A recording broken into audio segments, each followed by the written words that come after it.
Hello ndugu watazamaji, karibuni katika simulizi yetu nzuri ya kusisimua na kuburudisha. Leo simulizi yetu inaanzia katika kijiji kidogo kinachoitwa Manyoni, kijiji chenye watu wachache lakini chenye maneno mengi na matukio yasiyoisha. Ndani ya kijiji hicho aliishi mwanamke mmoja aliyejulikana kwa jina la Mama D, mwanamke aliyependwa na wengine lakini pia alizungumziwa sana na wanakijiji kwa tabia yake ya kumpenda kupita kiasi mume wake Baba D. Siku hiyo asubuhi jua lilikuwa linachomoza taratibu, upepo mwanana ukivuma na ndege wakilia juu ya miti, ndipo Mama D alikuwa nje ya nyumba yao ndogo ya udongo akiwa amemwandalia mume wake maji ya kuoga kwenye beseni kubwa. Mama D alikuwa anamuogesha mume wake kwa mapenzi mazito yaliyopitiliza, huku akimuimbia nyimbo za mahaba kwa sauti nyororo na tamu iliyoweza kumfanya mtu yoyote aliyesikia asimame kwa mshangao. Nakupenda we, nakutaka we, kwako sijiwezi my love, aliimba huku akimwangalia mume wake machoni kwa tabasamu pana lililojaa furaha na kujivunia.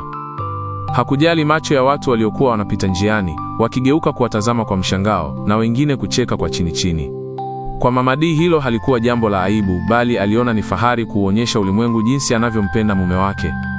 Alimpaka sabuni kwa upole, akimsugua mgongo, mikono na mabega kana kwamba alikuwa anamuosha mtoto mdogo, kisha akamwagia maji safi yaliyokuwa na harufu ya manukato ya asili aliyochanganya mwenyewe. Baadhi ya wanawake waliopita walitikisa vichwa vyao wakinong'ona, wengine walicheka kwa dharau, huku wanaume wakitazama kwa mshangao wakisema kimoyomoyo hawajawahi kuona mke anayemjali mume wake kwa kiwango hicho. Lakini Mama D hakusikia wala kujali lolote kati ya hayo. Macho yake yalikuwa kwa mume wake tu, kana kwamba dunia nzima ilisimama isipokuwa wao wawili. Alipomaliza kumwogesha, alimfuta kwa taulo safi jeupe, kisha kwa nguvu zake zote alimuinua na kumbeba mgongoni, huku akicheka kwa furaha na kuingia naye ndani ya nyumba yao ndogo. Walipofika chumbani, alimkalisha Baba D juu ya kitanda kilichotandikwa shuka safi yenye maua mekundu. Akaanza kumpaka mafuta ya nazi taratibu, huku mikono yake ikitembea kwa ustadi na upendo mkubwa.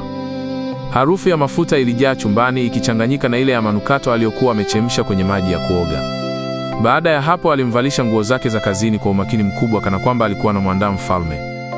Baba D naye alikuwa kimya muda mwingi, akitabasamu tu, akifurahia huduma ile bila kusema neno, jambo lililomfanya Mama D azidi kujisikia fahari na furaha moyoni mwake. Baada ya kumaliza kumvalisha, Mama D alimsogelea na kumpiga busu la upendo, kisha akamrekebishia shati lake begani. Baba D alimuaga kwa sauti ya upole na kutoka nje kuelekea kazini, huku Mama D akimsindikiza kwa macho yaliyojaa mapenzi na matumaini. Alisimama mlangoni hadi alipopotea machoni mwake, ndipo alipoingia ndani taratibu, akianza kupanga vitu vya nyumbani, huku moyoni akijisemea kuwa hakuna mwanamke mwenye bahati kama yeye. Kwa Mama D, kumhudumia mume wake haikuwa kazi, bali ilikuwa ni furaha na wajibu aliouona kama zawadi ya maisha yake. Hayo ndiyo yaliyokuwa maisha ya wanandoa hao kila siku. Mama D alikuwa amejitoa kwa moyo wake wote kumhudumia mume wake, kana kwamba hiyo ndiyo ilikuwa kazi yake pekee duniani. Kila asubuhi aliwahi kuamka kabla hata ya jogoo kuwika, akafagia uwanja, akachemsha maji ya kuoga, kisha akamwandalia Baba D kila kitu kwa utaratibu uliovutia macho ya mtu yeyote aliyewaona. Hakujali macho ya watu wala maneno yao, kwake yeye mapenzi hayakuwa siri, bali yalikuwa kitu cha kuonesha wazi. Wengine walimuona kama mwanamke wa mfano, lakini wengine walimuona kama mtu aliyepitiliza mipaka ya heshima na kujidhalilisha bila kujua. Lakini Mama D hakuona hilo. Moyo wake ulikuwa umejaa imani kwamba upendo mkubwa kwa mume wake ndio nguzo ya ndoa yao. Siku moja mchana, kama ilivyokuwa kawaida ya kijiji cha Manyoni, wanawake walikusanyika chini ya mti mkubwa wa mwembe kwa ajili ya kikao chao cha kila wiki. Walikaa kwenye viti vya plastiki na wengine juu ya mikeka, wakipeana habari za familia, watoto na maisha ya ndoa.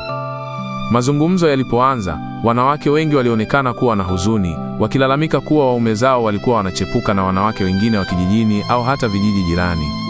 Kila mmoja alikuwa na simulizi yake, mwingine akisema mumewe anarudi usiku wa manane, mwingine akisema anaona ujumbe wa mapenzi kwenye simu ya mumewe.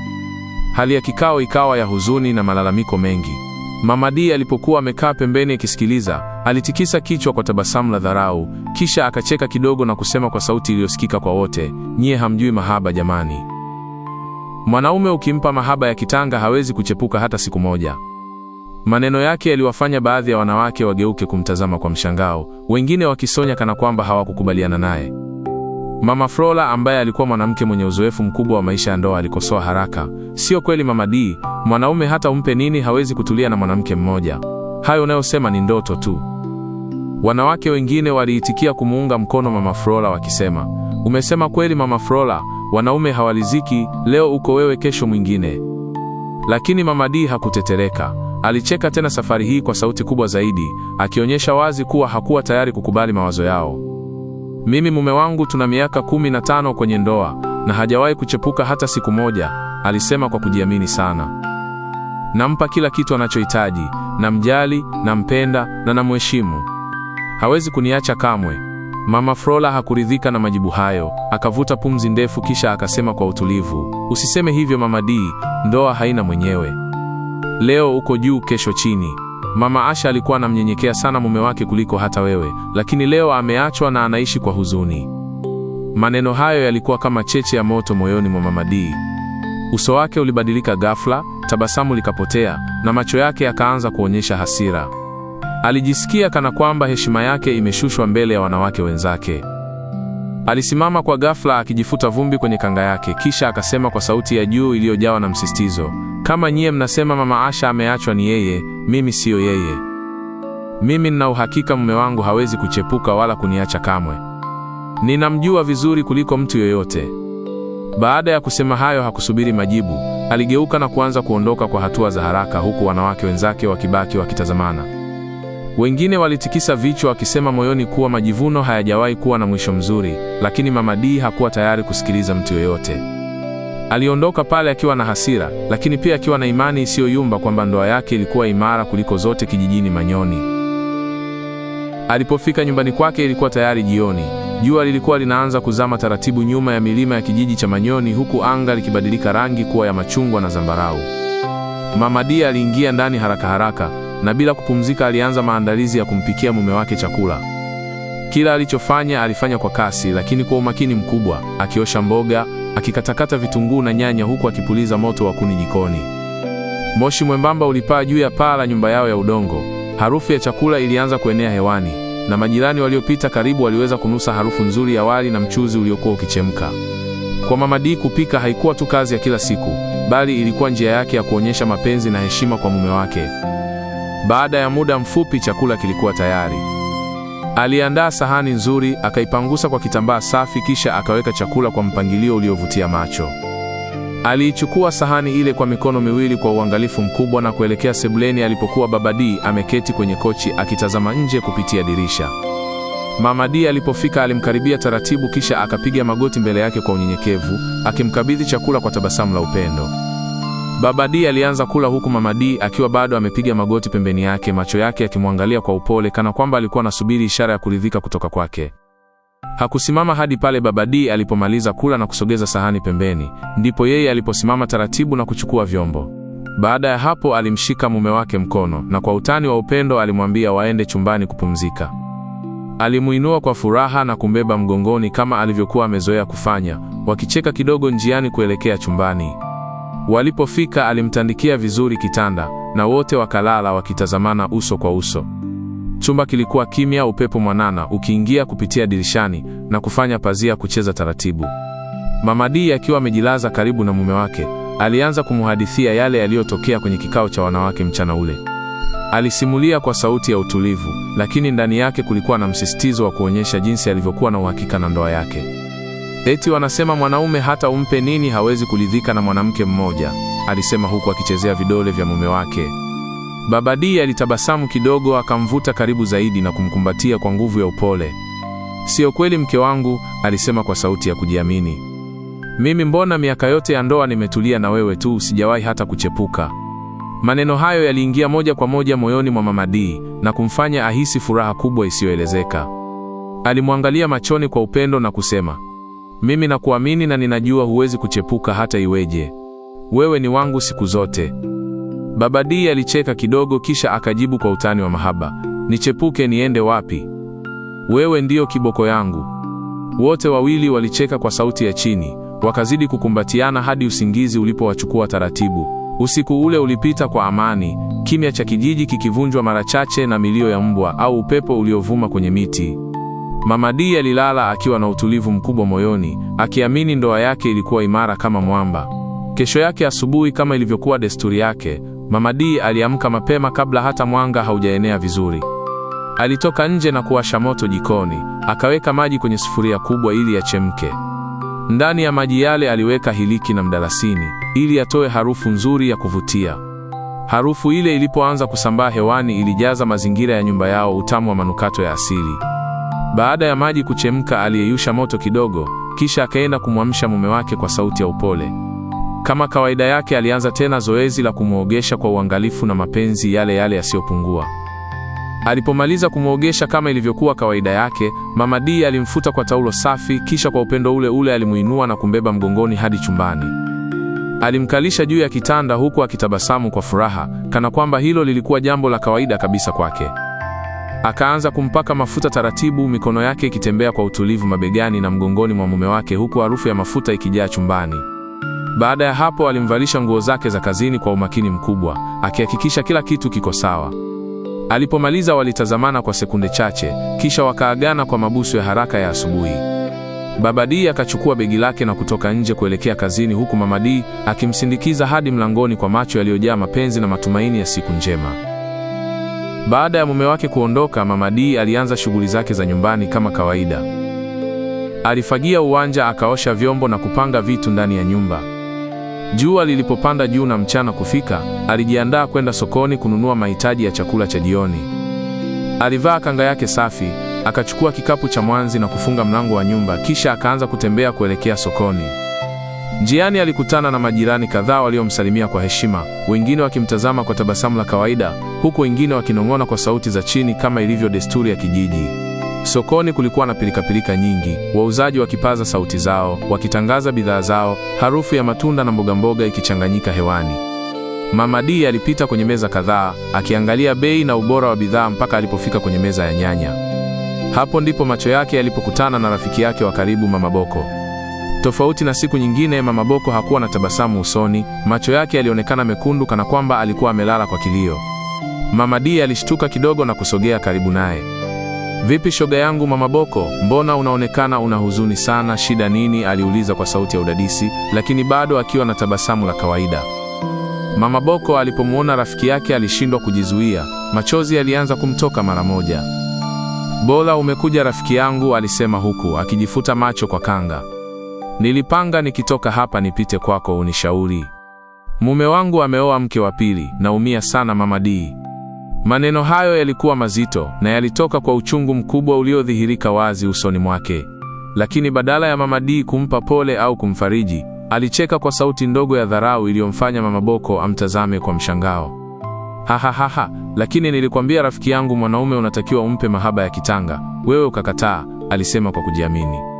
"Ona sasa, mimi mume wangu nampa kila kitu, hawezi kuchepuka hata siku moja."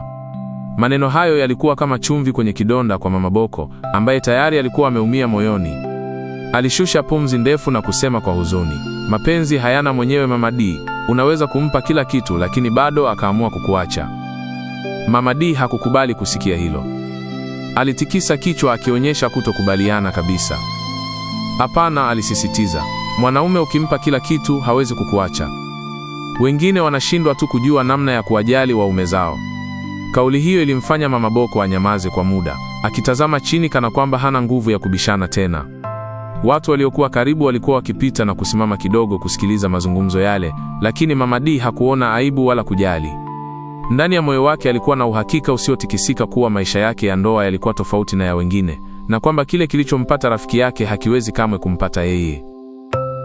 Wakati Mama D na Mama Boko wakiwa bado wamekaa sokoni wakiongea, ghafla walisikia kelele za watu wakishangilia kutoka upande wa barabara kuu ya kijiji. Ngoma zilikuwa zikilia kwa nguvu, watu wakipiga makofi na wengine wakicheza kwa furaha kubwa. Kelele zile zilivuta hisia za kila mtu sokoni, wauzaji na wanunuzi. Wakaanza kugeuza shingo zao kuangalia kinachoendelea. Mama D na Mama Boko waliinuka kutoka pale walipokuwa wamekaa na kutazamana kwa mshangao. "Inaonekana kuna sherehe kubwa," Mama D alisema huku akirekebisha kanga yake. "Twende tukaone ni nini kinaendelea." Mama Boko naye alikubali. Wakaacha mazungumzo yao na kuanza kutembea kuelekea upande uliokuwa na shamra. Kadiri walivyokaribia ndivyo kelele zilivyozidi kuwa kubwa. Watu walikuwa wamejaa barabarani, wengine wakiwa wamevaa mavazi ya sherehe, watoto wakiruka kwa furaha na wazee wakitabasamu pembeni wakifurahia tukio lile. Ilionekana wazi kuwa kulikuwa na harusi kubwa inayofanyika kijijini hapo. Muziki wa ngoma za asili ulipigwa kwa ustadi, huku vigelegele vikisikika kila baada ya muda mfupi. Mama D na Mama Boko walijisogeza taratibu wakijaribu kupenya katikati ya umati ili waone ni nani anayefunga ndoa siku hiyo. Mioyo yao ilikuwa na hamu ya udadisi wa kawaida tu, hawakujua walichokuwa wanakaribia kukiona kingebadilisha kabisa hisia za mmoja wao. Walipofika eneo la tukio na kusogea karibu zaidi, macho ya Mama D yalikutana na sura aliyokuwa amezoea kuiona kila siku. Alibaki amesimama bila kusogea, mwili ukitetemeka kidogo kana kwamba umepigwa na upepo mkali. Mbele yake, katikati ya watu waliokuwa wakishangilia, alimuona Baba D akiwa amesimama pembeni ya mwanamke mwingine, wote wakiwa wamevaa mavazi ya harusi meupe yaliyong'aa. Nyuso zao zilikuwa na furaha kubwa, wakitabasamu na kupokea pongezi kutoka kwa wageni waliokuwa wakipita kuwapa mikono. Muziki uliendelea kupigwa, watu wakishangilia zaidi, lakini masikio ya Mama D yalikuwa kama yameziba. Aliona midomo ya watu ikicheka, lakini hakusikia sauti zao tena. Moyo wake ulianza kudunda kwa nguvu isiyo ya kawaida. Alijaribu kupepesa macho akidhani labda alikuwa anaota au macho yake yanamdanganya, lakini kadri alivyoangalia ndivyo picha ilivyozidi kuwa wazi. Ilikuwa kweli, mume wake Baba D alikuwa anafunga ndoa na mwanamke mwingine mbele ya kijiji kizima. Mikono ya Mama D ilianza kulegea, kikapu alichokuwa ameshika kikaanguka chini bila yeye kutambua. Mama Boko aliyekuwa pembeni alishtuka alipomuona rafiki yake akipoteza nguvu ghafla. Kabla hata hajamshika vizuri, Mama D alianguka chini na kupoteza fahamu, huku umati wa watu ukiendelea kusherehekea bila kujua kilichotokea nyuma yao. Baadhi ya wanawake waliokuwa karibu walimsaidia Mama Boko kumbeba na kumtoa pale kwenye msongamano wa watu. Walimpeleka nyumbani kwake na kumlaza kitandani, huku wakimwagia maji usoni ili arejee katika hali yake. Muda ulipita polepole, jua likaanza kupungua na kivuli cha jioni kikaanza kutanda. Baada ya takribani masaa 3, Mama D alianza kushtuka taratibu. Macho yake yalifumbuka polepole, akajikuta amelala kitandani kwake, huku Mama Boko amekaa pembeni akimtazama kwa macho yaliyojaa huruma na masikitiko. Mama D alikaa kitandani kwa shida, kichwa chake kikiwa kizito na macho yakiwa mekundu. Hivi nilichokiona ni kweli au ilikuwa ndoto? Aliuliza kwa sauti dhaifu mara tu baada ya kupata fahamu. Mama Boko alishusha pumzi ndefu, akamshika mkono kwa upole, kisha akasema kwa sauti ya utulivu iliyojaa majonzi, "Ni kweli rafiki yangu. Baba D ameoa mke wa pili. Najua inaumiza sana, lakini jikaze." Maneno hayo yalikuwa kama mshale uliopenya moja kwa moja moyoni mwa Mama D. Kimya kizito kilitanda chumbani, na hapo ndipo ukweli mchungu wa maisha yake ulianza kujidhihirisha wazi mbele yake. Mama D alihisi kuchanganyikiwa kupita maelezo. Kichwa chake kilikuwa kizito kana kwamba dunia yote imeanguka juu yake kwa wakati mmoja. Machozi yalianza kumtoka bila kujizuia, akashika kichwa chake kwa mikono miwili na kuanza kulia kwa uchungu mkubwa uliotoka moyoni kabisa. Siamini mimi Baba D ameoa mwanamke mwingine." Alirudia maneno hayo mara kwa mara, huku sauti yake ikitetemeka. Kila kumbukumbu ya maisha yao ya pamoja ilianza kumjia kichwani. Asubuhi alizokuwa akimwogesha, chakula alichokuwa akimpikia kwa mapenzi, maneno ya kujiamini aliyokuwa akiwaambia wanawake wenzake. Sasa yote yalionekana kama ndoto iliyovunjika ghafla. Alilia na kulalamika kana kwamba alikuwa amepoteza kitu cha thamani sana maishani mwake. Usiku ule nyumba ilikuwa kimya isivyo kawaida. Mama D alikuwa amekaa sebuleni, macho yake yakiwa yamevimba kwa kulia, uso wake umechoka na mwili wake mzima ukiwa hauna nguvu. Alikuwa hajapika, hajafanya chochote zaidi ya kukaa kimya akitafakari. Kila sauti ndogo aliyosikia nje ilimfanya ageuze shingo, akidhani labda alichokiona kilikuwa ni uongo na mume wake angerudi peke yake kama siku zote. Lakini ghafla mlango ulifunguliwa na Baba D akaingia ndani. Hakuwa peke yake. Pembeni yake alikuwepo mwanamke aliyefunga naye ndoa mchana ule, akiwa na tabasamu la aibu na macho ya tahadhari. Moyo wa Mama D ulipiga kwa nguvu alipomuona. Machozi yalianza tena kumtoka bila kujizuia. Alisimama taratibu, lakini miguu yake ilionekana dhaifu. "Nimekukosea nini mimi?" aliuliza kwa sauti iliyovunjika. "Kitu gani umekosa kwangu hadi uende kuoa mwanamke mwingine? Mbona nilikupa kila kitu, mapenzi, heshima, huduma zote?" Maneno yake yalikuwa ya uchungu na yalitoka moja kwa moja moyoni. Baba D alimsogelea kidogo akijaribu kumtuliza, lakini Mama D alizidi kulia zaidi kana kwamba kila neno alilosema lilikuwa linaongeza maumivu. Baba D alishusha pumzi ndefu na kusema kwa sauti ya utulivu, "Mimi nimeoa sio kwamba sikupendi, hapana, nimeoa kutimiza amri ya dini tu, mke wangu." Alitulia kidogo kana kwamba anatafuta maneno sahihi, Kisha akaongeza, huyu ni mke wangu mdogo, na kuanzia leo tutakuwa tunaishi naye hapa. Naomba mkae kwa amani wake zangu. Nitakuwa napanga zamu za kulala kwenu wote. Maneno hayo yaliingia masikioni mwa Mama D kama radi iliyopasua anga. Hakujibu chochote, alimtazama kwa sekunde chache akiwa kama mtu aliyepoteza mwelekeo, kisha akageuka taratibu na kuelekea chumbani. Alipoingia chumbani, alijifungia mlango kwa ndani na kujitupa kitandani. Mawazo yalimjaa kichwani kama mawimbi ya bahari yenye hasira. Alikumbuka jinsi alivyokuwa akimwogesha Baba D kila siku, jinsi alivyokuwa akijivunia mbele ya wanawake wenzake kwamba mume wake hawezi kamwe kuchepuka. Alikumbuka vicheko vyake sokoni alipomcheka Mama Boko Haya, na maneno aliyoyasema kwa kujiamini kwamba mwanaume ukimpa kila kitu hawezi kukuacha. Sasa ukweli ulikuwa mbele yake. Baba D alikuwa ameoa mke wa pili, na dunia yake ilionekana kusambaratika vipande vipande. Machozi yalimtoka kama maji ya mvua yasiyozuilika. Alijifunika uso kwa kanga yake huku akilia kimya kimya, ili sauti yake isisikike nje ya chumba. Kila pumzi aliyovuta ilikuwa nzito, moyo wake ukiwa umejaa majuto na maswali yasiyo na majibu. Alijiuliza kama mapenzi aliyotoa hayakuwa ya kutosha, au kama alikuwa amekosea mahali bila kujua. Usiku ule ulikuwa mrefu kuliko siku zote maishani mwake. Kila dakika ilionekana kama saa, na kila saa ilionekana kama siku.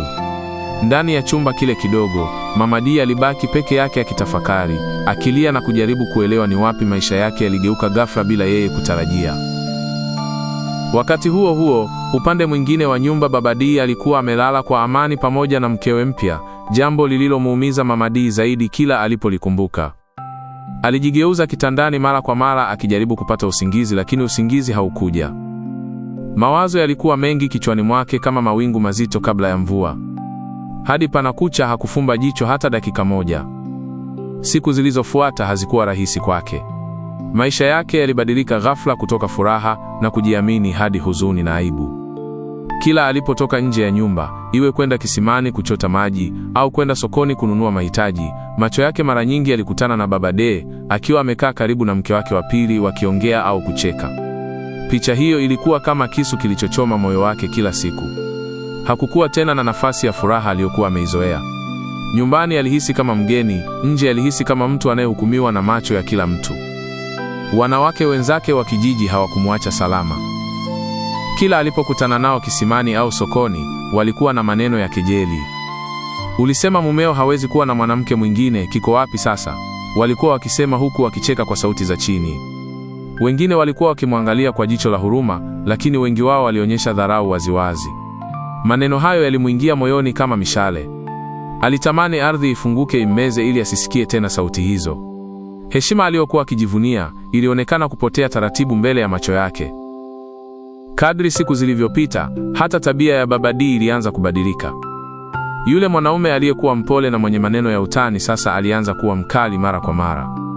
Wakati mwingine alimfokea Mama D bila sababu ya msingi, jambo lililomfanya ajihisi mdogo na asiye na thamani. Mama D alianza kuishi kwa woga na mawazo mengi. Hakukuwa tena na mazungumzo ya upendo wala vicheko vya jioni. Nyumba iliyokuwa imejaa furaha hapo awali sasa iligeuka kuwa sehemu ya maumivu na ukimya. Siku moja usiku, baada ya kila mtu kulala, Mama D alikaa kitandani peke yake akitafakari maisha yake kwa kina. Alifikiria miaka yote aliyotumia kumhudumia mume wake, mapenzi aliyompa bila kipimo, na maneno ya majivuno aliyokuwa akisema mbele ya wanawake wenzake. Alijiuliza ni wapi alipokosea, lakini kadri alivyozidi kufikiria, ndivyo alivyogundua kuwa alikuwa amejisahau yeye mwenyewe kwa muda mrefu sana. Aliona wazi kwamba akiendelea kuishi katika mazingira yale, msongo wa mawazo ungeweza kumwangamiza kabisa. Moyo wake ulihisi uchovu mkubwa, si wa mwili bali wa nafsi. Asubuhi ilipofika, jua lilipoanza kuchomoza na kutoa mwanga hafifu dirishani, Mama D alifanya uamuzi mzito maishani mwake. Alinyanyuka kitandani kwa utulivu, akachukua begi lake dogo na kuanza kukusanya nguo na vitu vyake muhimu. Hakufanya kelele, hakutaka mabishano, alitaka tu amani ya moyo wake. Baada ya kumaliza, alitoka nje ya nyumba ile aliyowahi kuiita makazi ya furaha na kuanza safari ya kurudi kwao. Kila hatua aliyopiga ilikuwa nzito, lakini pia ilikuwa na chembe ya uhuru ndani yake. Njiani alijisemea moyoni kwamba kumpa mwanaume kila kitu hakumaanishi atabaki wako milele.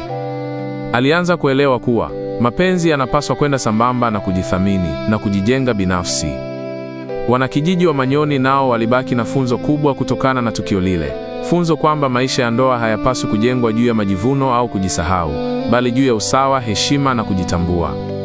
Mama D alifika kijijini kwao akiwa na hisia mchanganyiko za utulivu na hofu kidogo. Lakini tofauti na wakati mwingine alipochoka na huzuni, sasa alijikuta akiwa na matumaini madogo ya kuanza upya maisha yake. Mara alipoingia nyumbani, alianza kufanya shughuli ndogondogo za biashara. Alianza kuuza genge, mboga za majani na matunda. Alijitahidi kujihusisha na kazi badala ya kufikiria maumivu ya moyo wake. Kila siku alikuwa bize na biashara yake. Alianza kusahau polepole kuhusu Baba D na maisha ya huzuni aliyokuwa ameishi. Kazi yake ilimpa furaha ndogo na kumuondolea mawazo mabaya yaliyokuwa yamemkandamiza. Baada ya miezi 6 ya kujijenga upya, siku moja, hali ya hewa ilikuwa ya mvua kubwa na baridi ilimfanya Mama D kukaa nyumbani. Alisimama mlangoni huku akiangalia mvua inavyonyesha ardhini na milima ya kijiji. Ghafla, macho yake yalishtuka pale alipomwona Baba D akiwasili kwenye lango la nyumba, mvua ikimnyunyiza taratibu.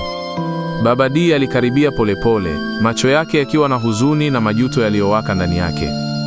Alipiga magoti mbele ya Mama D, mvua ikimnyunyiza kwa upole, na kuanza kumwomba msamaha kwa sauti iliyokuwa imetoka moyoni. "Nisamehe mke wangu," alizungumza kwa unyenyekevu wa dhati. "Najutia kitendo changu cha kuoa mwanamke mwingine. Tayari nimempa talaka, naomba urudi nyumbani, tuishi pamoja kama familia yetu ilivyokuwa mwanzo." Maneno hayo yalipita moja kwa moja moyoni mwa Mama D, lakini moyo wake ulikuwa na uchungu. Alihisi kuchanganyikiwa. Mama D alishindwa kumpa jibu mara moja. Alikosa nguvu ya kusema, hakujua kama anapaswa kurudi au kukataa. Baada ya muda mfupi wa kutafakari, aliamua kwenda kuomba ushauri kwa mama yake mzazi. Mama yake alisikiliza kwa makini maelezo yote, macho yake yakijaza huruma na hekima. Baada ya kusikiliza kila kitu, mama yake alimshauri kwa upendo wa dhati, "Rudi kwa mumeo, mwanangu, lakini hakikisha maisha yako hayaendi tena kwa ajili ya mwingine. Jenga heshima na furaha yako." Maneno hayo yaliingia moyoni mwa Mama D na kuonyesha mwanga wa matumaini. Alikubali kurudi kwa Baba D, akiamua kuanza upya maisha yao kama familia, lakini kwa njia ambayo angeweza kudumisha heshima yake na upendo wa kweli. Walirudi kijijini wakiwa pamoja, wakiwa na matumaini mapya na furaha ndogo lakini yenye maana. Mama D hakuacha biashara yake, alitafuta meza sokoni, akaanza kuuza nyanya, vitunguu na bidhaa nyingine. Kila siku alijitahidi kuwa na mawazo ya kibiashara, kuangalia jinsi ya kujikuza binafsi na kujenga heshima yake kama mwanamke. Alijua sasa kwamba kumpa mwanaume mapenzi ya kitanga pekee hakumhakikishii furaha wala usalama, bali maisha ni zaidi ya hayo. Baba D naye alianza kuelewa mabadiliko hayo. Alianza kuonyesha heshima na upendo kwa Mama D, kwa jinsi alivyokuwa akijali matendo yake na si kwa kujitolea tu. Wote walijifunza kuwa ndoa haikuwa juu ya mapenzi pekee, bali juu ya heshima, usawa na kujenga maisha pamoja. Mama D alijifunza somo muhimu sana. Maisha sio kumpenda mtu tu, bali ni kujipenda mwenyewe, kujijenga na kujitunza.